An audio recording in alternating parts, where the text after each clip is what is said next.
Apa hikmah di sebalik Nabi bekerja sebelum diangkat menjadi Nabi? Dan secara spesifik pekerjaannya adalah menggembala kambing. Dan juga memperniagakan jual atau bekerja dalam bentuk jual beli. Di dalam Nabi bekerja sebagai pengembala kambing terdapat beberapa pengajaran, dan di dalam Nabi bekerja sebagai pedagang juga ada pengajaran.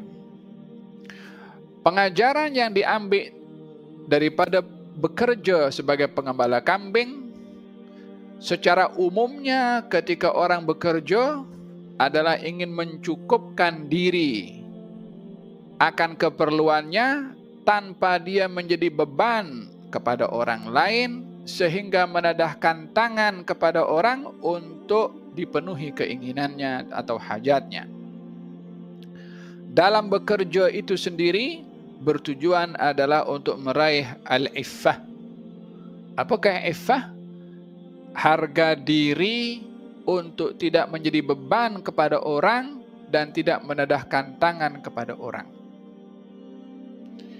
Di dalam kita bekerja bertujuan untuk kita punya sifat qanaah, yakni merasa cukup dengan apa yang kita ada hasil daripada kita punya kerja, berbandingkan menunggu ihsan daripada orang.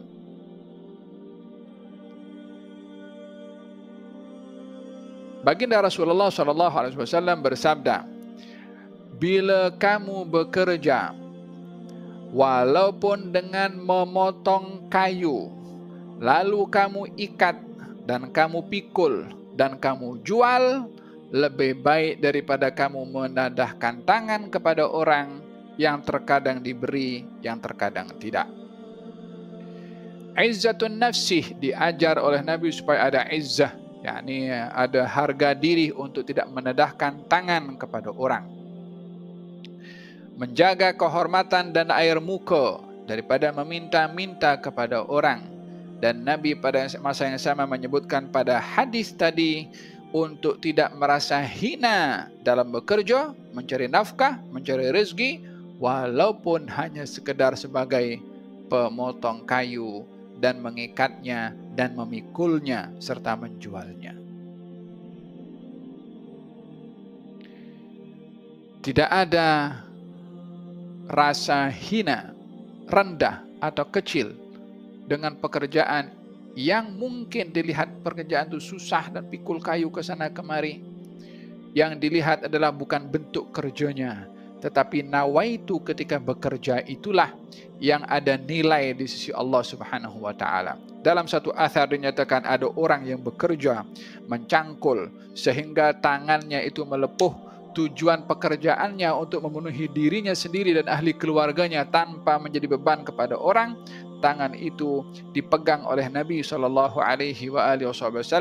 sebagai tanda penghargaan kepada orang yang bekerja hasil daripada pekerjaannya sendiri dan tidak meminta-minta kepada orang.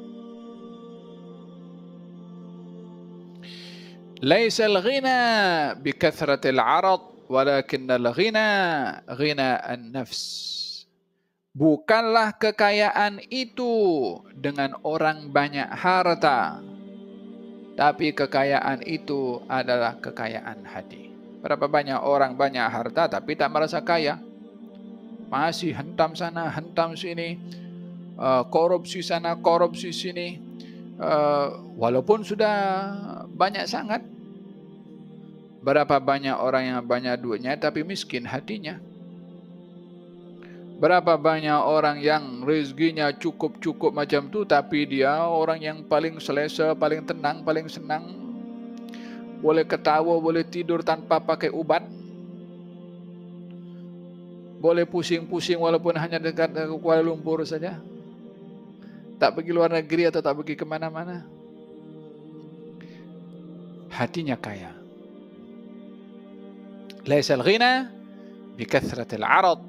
Bukanlah kekayaan itu hanya dilihat daripada kebendaan, walakinnal ghina ghina an-nafs. Akan tetapi kekayaan yang ada dalam hati. Hadza salah satu aspek kenapa Nabi bekerja. Nabi ingin mencukupi keperluan dirinya, tidak menjadi beban kepada orang lain. Ketika itu Nabi masih remaja. Nabi berada di rumah Abu Talib, bapak saudara Nabi. Nabi melihat bagaimana kehidupan bapak saudaranya, anak ramai, keadaan pun susah. Nabi tidak mahu menjadi beban kepada siapa dia pun bekerja, hatta masih kecil pun pada waktu itu. Bahkan menawarkan dirinya kepada Abu Talib ketika pergi ke Syam untuk berniaga, untuk ikut bersama dengannya, untuk tahu belajar macam mana cara berniaga. Hada berkenaan dengan hikmah di sebalik Nabi bekerja.